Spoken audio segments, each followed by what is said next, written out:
Hey, what's up guys, aarava here, and welcome back to another episode of my F1 22 My Team Career Mode. This is episode number 36 today for the Mexican Grand Prix in Season 2. If you guys did miss the previous round at Singapore, then be sure to go check that one out before you see this one. That was uploaded a couple of days ago. Of course, we've still been soaking up that factory fresh feeling with F1 Manager as of late, and I've just been really enjoying that game a lot, to be honest. So that's why the episodes have slowed down a little bit, but don't worry, we're now here for another one at Mexico, and we've got 3 remaining rounds left in this season, so it is very much and officially crunch time, I would say, for the Drivers and Constructors Championships, both which are still contested. Of course, in the Drivers Championship, we were able to extend the gap to Lewis Hamilton in second place and Verstappen in third. Verstappen with a 0-point score at Singapore after a very topsy-turvy race where it rained at the end, and for a large portion of that, I thought we were going to be behind Hamilton, but literally that last minute call to come onto intermediates proved to be some 300 IQ strategy plays, because we were able to overtake Lewis on the last lap to actually still beat him and beat both our rivals then and actually extend our lead. I was fearful we were going to lose some points at Singapore, and you know, Albon did lose some points because he was leading and span out of the lead in that very dramatic ending to Singapore. So I mean, I'm sure by now you would have gone back and watch that by now, but obviously if you haven't, then definitely go check that out. For all I've just said, it was a very topsy-turvy episode for sure. But now we head into the remaining 3 rounds. Mexico has always been a fun one. The last 2 F1 games, I've really enjoyed Mexico, so looking forward to this one. But we do have some upgrading to do before we get into the race weekend. It won't be upgrades that are going to come in time for this episode. It's more of a kind of, you know, long-term towards the end of the season kind of upgrade, because I only just noticed this now, looking at this episode, that we've slipped dramatically behind in the chassis department. So we've bought the final weight reduction upgrade, which is an ultimate upgrade. So you can see we'll jump from being the 3rd worst chassis to the outright best chassis just in time for the final race. But that has got me worried. I didn't know we were that low on the chassis front. So yeah, you know, the R&D chart, we're still, you know, in the top 3 in terms of the teams on paper, but I had no idea on the chassis side of things we fell down so much. So that's going to be quite important, but it may potentially mean for this race in Brazil, maybe we'll be on the back foot. Maybe our car will be a bit inferior to Red Bull and Mercedes, and therefore Verstappen and Hamilton, and so potentially we'll be looking for that chassis upgrade to come in Abu Dhabi, to come in clutch, to help us out in the final race to decide the championship. But of course, that's not written. We could still extend the lead and have a good race from there, because, you know, as we've seen many times, the R&D chart can never really tell you the full picture. You've got AI focus, momentum, you've just got our race and our strategy, and of course just the randomness and, you know, amazing nature of Formula 1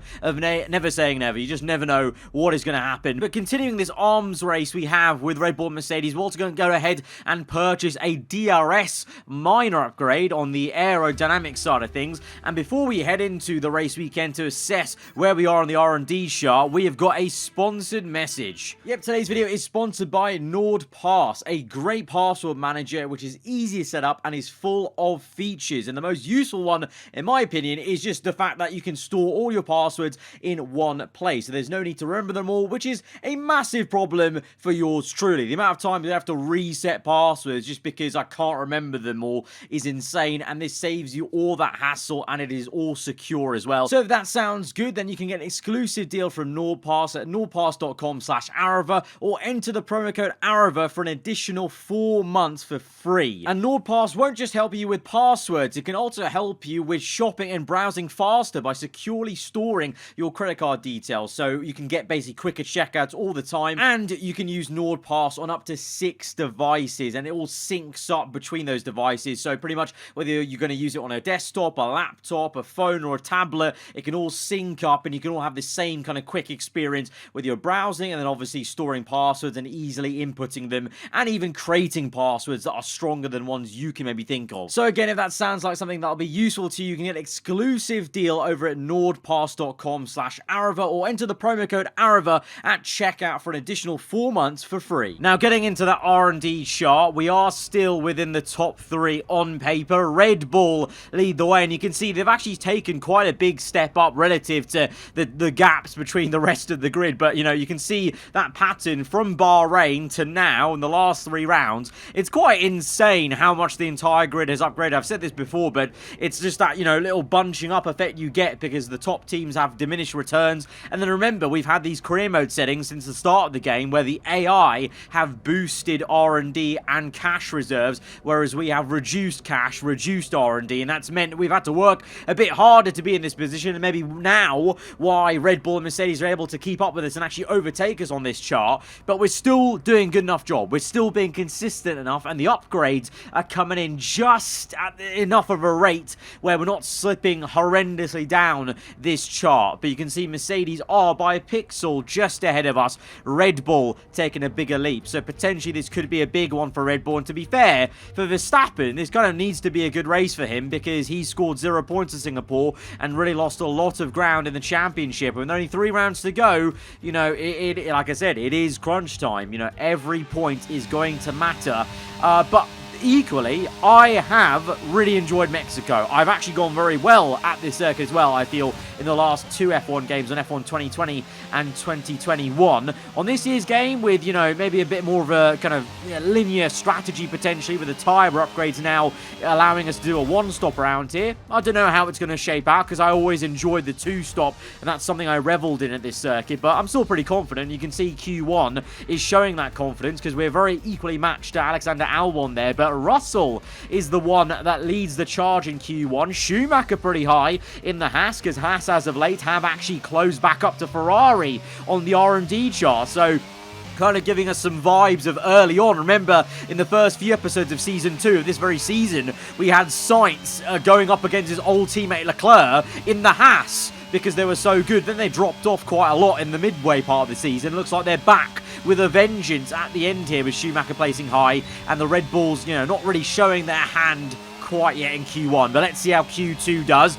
We are so confident in ourselves. I actually only set 1 flyer. I did this lap and then I retired, and I thought that's probably going to be good enough, and oh boy, did I risk it, because we are P10. There is a bit of a time gap from P10 to 11, but still not what you want to see. So we got very lucky there, actually, that we did not get knocked out with our arrogance in Q2. Albon P8. So both of us down the order when the grid starts to speed up a bit into that top 10 shootout. So that's a little bit worrying. The 2 Mercs looking very strong, and still Red Bull yet to show their full hand, but it's so close there with only 400s covering the top 3 of the 2 Mercs and Verstappen.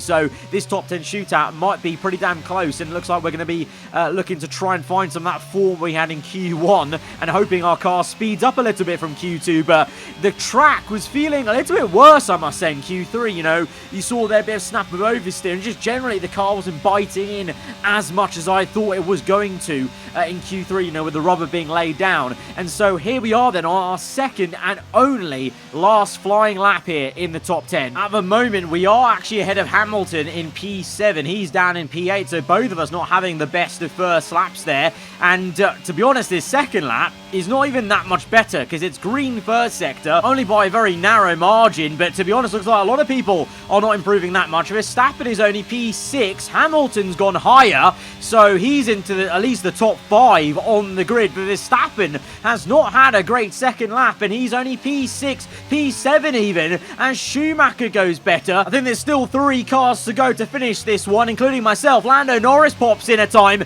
that's good enough to snatch pole position potentially. It's a red second sector, improvement in the last corner, and we gain about a quarter of a second alone in that last corner, and that will get us ahead of Verstappen in P7, but Hamilton is up in P4, and in the end it's a horrendous qualifying for both myself and Albon. What happened? We went from Albon being on pole in Singapore to him being down in P10, so maybe we really are on the back foot in terms of that R&D chart correlating to this performance. But where has that lap time come from Lando Norris? Amazing stuff in the McLaren to be on pole. Checo in his home race in second place on the front row. Then the two Mercs, Ferrari and Haas, out-qualify ourselves and the Red Bull of Verstappen. So, bit of a weird qualifying for me and Max. An okay one for Lewis, but all round some surprising results there. So, let's see what the race holds then. We've got some work to do, but it's mighty fine. And just like Singapore, I'm sure with the 3 rounds to go, the tension's high,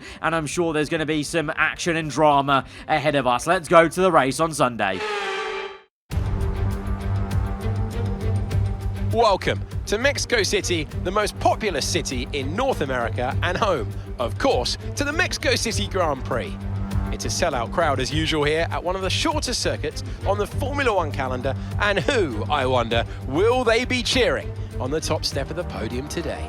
We're a long way above sea level here in Mexico today, which could pose some cooling issues for the cars as they make their way around this 2.6 mile lap. 17 corners with top speeds in excess of 220 miles per hour, and watch out for potential overtaking into turns 1 and 4. Let's run you through the driver grid order for today's exciting race. George Russell will begin today's event in pole position, and it's Charles Leclerc at P2. Considering the rest of the grid, we have Mick Schumacher, the owner driver, Max Verstappen and Gasly, Perez, Hamilton, they'll be starting further back after an earlier grid penalty, Stroll and Nicholas Latifi, Bottas, Sainz, they've taken a grid penalty, Felipe Drugovich and Albon, Vettel, Joe, they'll be starting further back after an earlier grid penalty, Oscar Piastri and Yuki Tsunoda, Ocon, Ricciardo, Magnussen and Lando Norris starts from the back of the grid.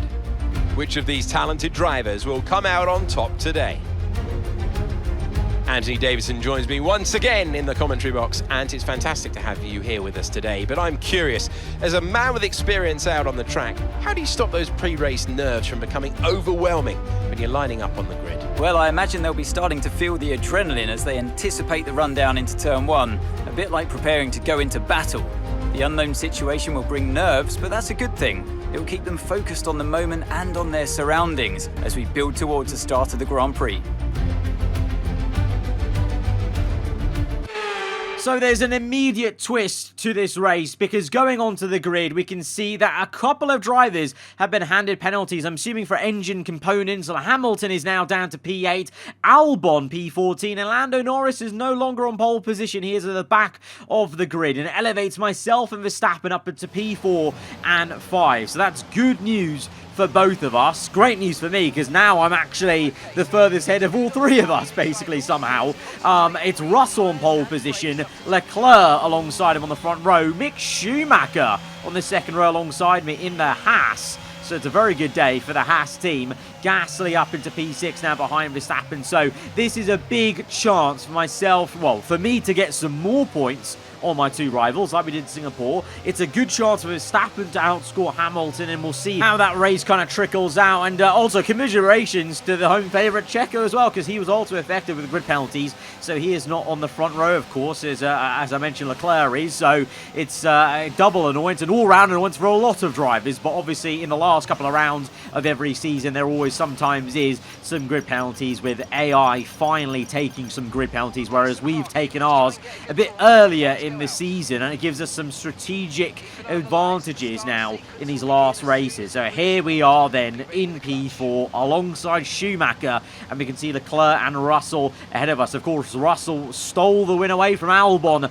last time at Singapore, and now here he is on pole. So is he going to be building some momentum for a bit of domination at the end of this season too? Here we go then, let's find out as we go to 5 red lights for the Mexican Grand Prix. Lights out. And we're underway, and it's a slow one for George Russell. It's a great start for Leclerc. It's a horrendous getaway for us as Verstappen is past us immediately. Initially, we did go off the line quite well, but then there was so much wheel spin getting up the gears. Verstappen makes a big dive down the inside. He's made contact with Leclerc, and he's nearly gone for a triple overtake that was. We've been swarmed by Pierre Gasly, and also our rear tyre got caught on the inside sausage curb and stepped the rear out. So somehow we're down to P6 now, looking to try and get P5 back.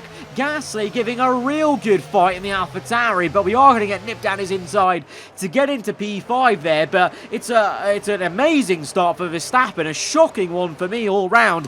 The wheel spin in the higher gears off the start, and then into turns 2. Gasly just pinched us in. We almost made contact with Schumacher, so that's why I got pinched in, because I was avoiding hitting Schumacher's side pod at turn 2. And then even worse then, to compound that whole issue, is our tyre got caught on that very orange sausage curb you see on that corner. But we're now making amends, and we're looking to overtake the German in the Haas in the stadium section on lap 2 up into P4. But Verstappen, you know, let's talk about him. He almost went for P1 because he did make some contact with Leclerc, and he's pretty lucky it wasn't any kind of damage for him, because it's very easy to have damage as an AI in that corner, in corner 2s and 3. And so despite being that aggressive, he lives to fight for another day. And here he is now on lap 4, DRS open. The leader right now is the Ferrari. Leclerc, Russell off pole, got such a poor exit, and so it's down to these two, like in real life, having a bit of a battle.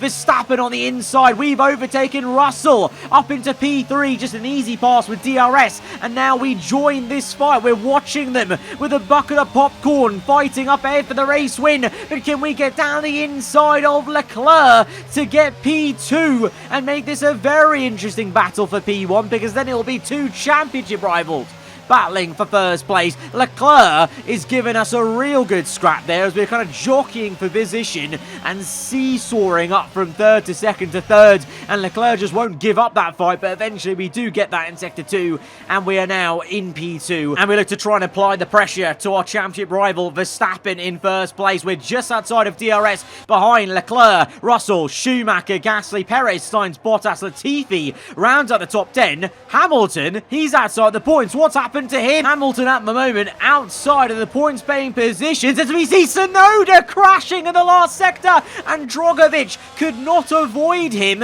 as he was going wide on the racing line. He's been collected by the AlphaTauri, and those 2 DNFs are going to bring out a full course safety car. So this is going to make things interesting, because it's nowhere near time for a pit stop. So it's just going to be about, on this restart, can we pressurize Verstappen? As we see behind us, Leclerc has pit, so I don't know whether he had damage or not from that contact with Verstappen. Maybe that's why he was so slow versus Max. But here we go then. On the safety car restart, we have a chance. Verstappen squeezes us. We dip a tyre onto the grass as we keep our foot in on the right-hand side. Verstappen goes a bit deep into turn 1. Can we go on the outside to the inside for the next right-hander? Verstappen's car's still there on the exit, but now Schumacher has just overtaken Russell, and now he's got the jump on Verstappen. The Haas gets a brilliant acceleration off that right-hander, and the German now is up into P2. The Haas has just got the Red Bull, and that's amazing news for us, of course, because it kind of alleviates the pressure a little bit, you know, from Verstappen, because I'm sure he would have been snapping at the heels trying to get back the P1. But no, Mick Schumacher, we haven't seen too much of him this season. Carlos Sainz, his teammate,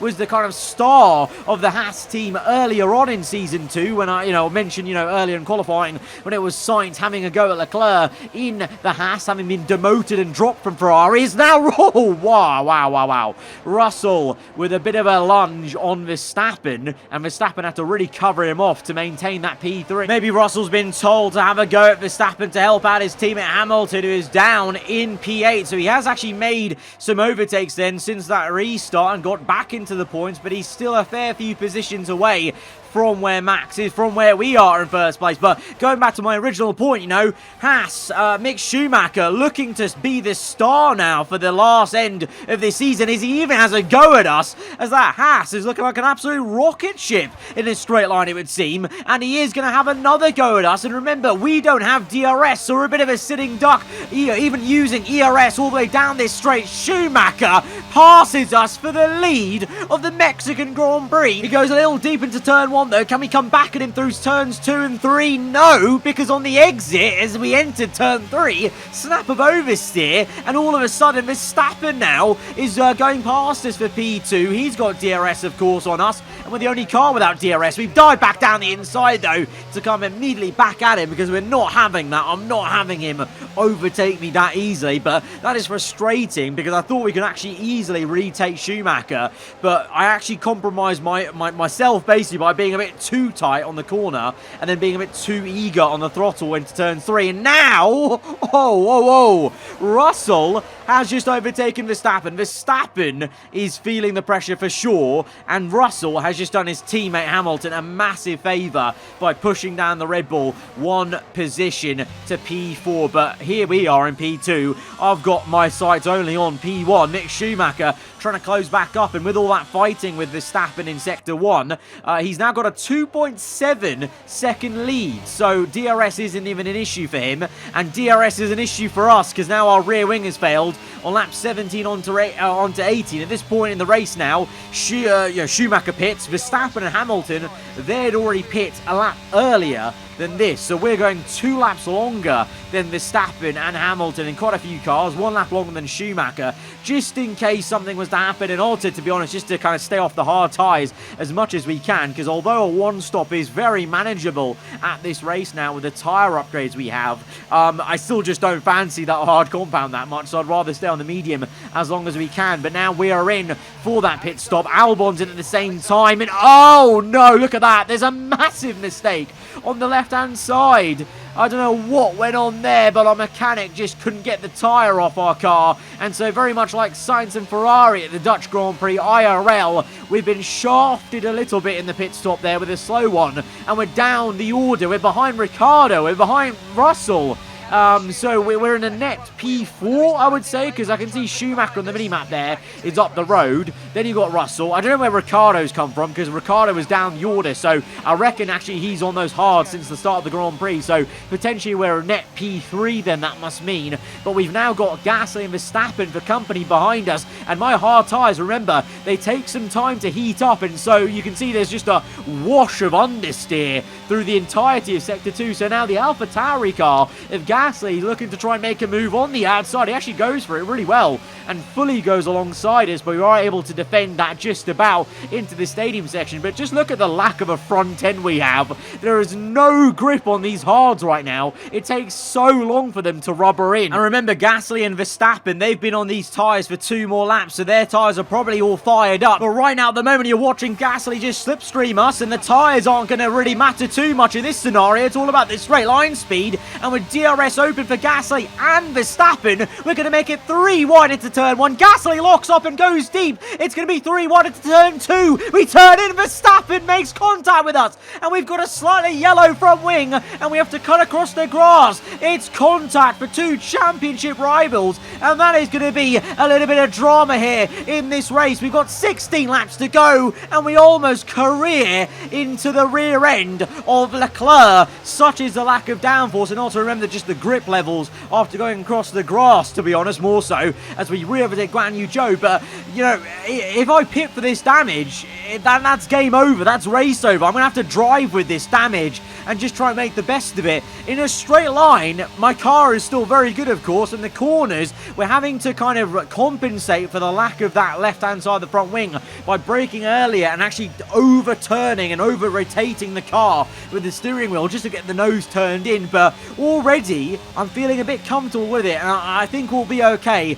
We'll continue on and just see what we can do, but this is a disaster. Verstappen now is up in, what is it, P5 or 4. Hamilton's now ahead of us, and we're outside the points as it stands with, the last third of this Grand Prix to go. And it's all come from that 3-wide moment. I thought we did so well at avoiding the pinching moment that we had in F1 2021 as Gasly went deep, but then what I didn't calculate in that entire scenario was me turning in and it still being 3 wide. I actually didn't know Gasly was in the inside, and therefore Verstappen turned into us to keep some room for himself as we overtake Stroll with a lovely little drift on the exit. But you can see, that drift kind of showed the lack of grip and stability we have from the front to the rear of this car. But like I alluded to, in a straight line, we've still got a bullet of a car, and we can fire past Leclerc in the Ferrari, and once again the Ferrari falling from its very good qualifying position way down the order in this race. But we're now back into the points, and now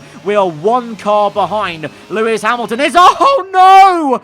The home favourite, Sergio Perez, he was leading this race. He was leading this race from the lead. The Mexican is out of the Mexican GP. The crowd are going to be in absolute tears here because their hero is out of the Grand Prix. That's a disaster for Red Bull.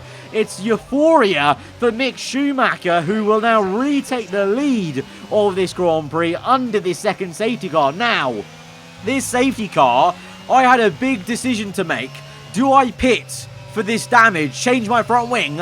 And from qualifying, I actually do have one new, brand spanking new set of soft tyres. But we're lap 23, so they would have to go 13 laps, maybe 11 when the safety car comes in. I don't know. We're here in P9. I can see Hamilton right ahead of me. And Verstappen, really, he's only 3 cars ahead of me. And we've actually not been too slow. I've overtaken a Ferrari. So I decide not to come in. I know making an extra pit stop was the 300 IQ play in Singapore. That worked for us twice. That worked for us, pitting an extra time at Singapore. But I had a feeling that if we pit now, we were going to be in last place. Yes, I know, under a safety car, so we'll bunch up, but I just didn't back myself enough to climb all the way back to minimum P9 on fresh softs with a fine car. I just didn't have the confidence in myself to do that around this circuit, especially with how, competitive this grid has become with the R&D shot, as we've seen before at the start of the episode. So instead, we're biting the bullet. We're just going to, commit to going to the end of this race on this slightly broken front wing, the hard tyres, and we'll just see where we end up. But this is very much damage limitation now in terms of racing Hamilton and Verstappen, I would say. So we get going then for the last portion of this race. 11 laps to go, and oh my god, we have an absolute horrendous getaway. And now I'm thinking maybe we should have changed the wing. I don't know. Cold tyres plus a broken front wing doesn't equal a great restart, and Leclerc almost gets us. Leclerc's, oh wow, what a kamikaze dive from the man from Monaco. We re-overtake him in turns 2 and 3 there, so the confidence got the better of him. But yeah, that was an insane. I'm glad I spotted that in my mirrors. I just saw that red car shoot across towards me, and I thought, let's just let him by and try and save for another corner, and we did. And so we're back into P9, and we are now looking to try and chase after Hamilton. And the good thing is, though, he's being held up by Bottas in the Alfa Romeo. Both Alfa Romeos have jumped up the order, and they're holding up Hamilton and Verstappen respectively. Bottas has just done us an absolute favour and a half by holding Hamilton up to the point where we're now well within DRS. We're 3/10 away from Hamilton, and further up the road, you can see on the mini-map there, Drogovic is holding up Max Verstappen. So both Alfa Romeos, the team I'm managing in F1 Manager 2022 career mode, they're helping me in the F1 22 career mode inadvertently there, the 2 Alfa Romeo cars, as they hold up my 2 rivals. And now it's going to mean we have a chance to have a go, would you believe, at Lewis Hamilton. He's been so poor this entire race, and he goes deep and almost hits the back of Bottas. We have a little look on the outside, but instead try and keep it as neat as we can through these corners. Second bite at the cherry. DRS pops open for both of us, but we use a lot of ERS as well to get alongside on the outside for the next left-hander. Hamilton across the curb, skips across this, and we're able to make the move into P8. And, to be honest, at low speed, the front wing damage isn't too bad. It's really just sector 2 where I lose some time in the final corner. But in this very section, just before this left-hander, we're actually okay. Our car is fine at low speed because, of course, it's more about mechanical grip at that point of the circuit rather than the out-and-out high-speed downforce generated by the wing and the rest of the car. And now on lap 30, we're looking to try and get past Bottas. He was holding up Hamilton so much that he backed him into me. So, in theory, we should be able to overtake Bottas because he was the only reason we were able to close up to this silver arrow. And with the second bite of the cherry again in this first sector, we're able to go down the inside now this time of Valtteri and get into P7. So despite the damage, our car's not feeling too bad. At this stage, I've acclimatized myself to what this car feels like with a bit of the left-hand side damage, and so I'm kind of used to braking a little bit early, overturning the car to get the nose in, and so we're actually used to it, and we're driving pretty damn well with it. Now Drogovic is off wide into turn 1 on lap 34 with 3 laps to go. Felipe, our old teammate from season 1, remember, hands us another free position, and we're up into P6 now, but Verstappen is still up there in P4, and I don't know if we can get Gasly, because to be honest, the only reason I was keeping up with Gasly there was probably because of Drogovic holding him up, because the 2 Alfa Romeos, I don't actually know how they've got up into the top 10 here, but they've been doing a bit of a madness in this race, but they're on pace, they're not meant to be up here, so they're a lot slower, and they're holding each other up now, as well as Hamilton, because on board with Lewis, you can see the 2 Alphas going hammer and tong, and now Leclerc is going to dance his Ferrari round the outside of Hamilton. So instead of gaining maybe 2 potential positions to the Alfa Romeos, Hamilton loses a position to the Ferrari. He's now dive-bombing Guanyu Zhou. What is going on with Hamilton? This is like the Hamilton of our F1 2021 career mode. He's lost all confidence in himself in the last couple of races, it would seem. Maybe the Singapore Grand Prix where we kind of embarrassed him by overtaking him on the last lap on Inters whilst he was still on dries. Maybe that's done a number on his focus, I don't know. Meanwhile, his teammate up in P2 pressurising Mick Schumacher. But you know what? This entire time whilst we've been going through this race, ever since that second safety car, Schumacher's been in the lead the entire time, and Russell has not been able to touch him. And so with that, we go on to the last lap of the Grand Prix, and Schumacher, like I alluded to earlier, this Haas, at least with Schumacher's Haas, seems to be a rocket ship, because Carlos Sainz retired with a mechanical failure at some point in this race, but his teammate is still leading this race on the last lap of this Grand Prix. Russell P2, Ricciardo P3, Verstappen is going to be in P4, it would seem, with Gasly P5. We just couldn't catch him. But the star of the episode and the man of the hour is Mick Schumacher. He is going to become a Formula 1 race winner here at the Mexican Grand Prix. He comes through the final bend to win the Mexican GP.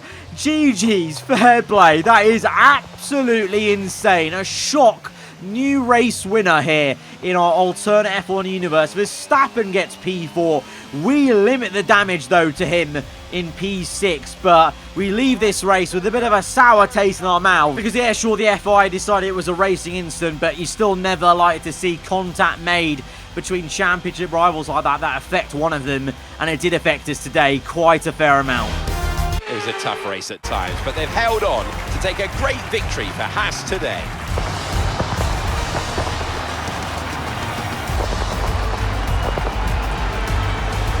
Tell me, Anne, how do you think they were able to deliver such an incredible result today?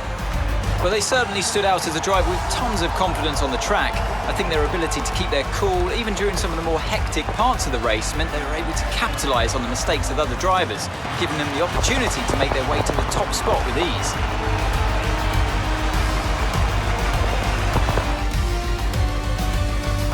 There are many teams, as they come out onto the podium now, who could do what Haas have managed to accomplish here. It's hard to believe how competitive they've already become. Amazing victory. Schumacher on the top step of the podium once again. That famous name is on the race winner's step. That is amazing to see. Mick Schumacher winning in the Haas, and he held his own for so many laps ahead of Russell. Ricciardo in his third last race in this F1 universe of ours, because remember, he's retiring at the end of this season. He gets on the podium in P3 for McLaren.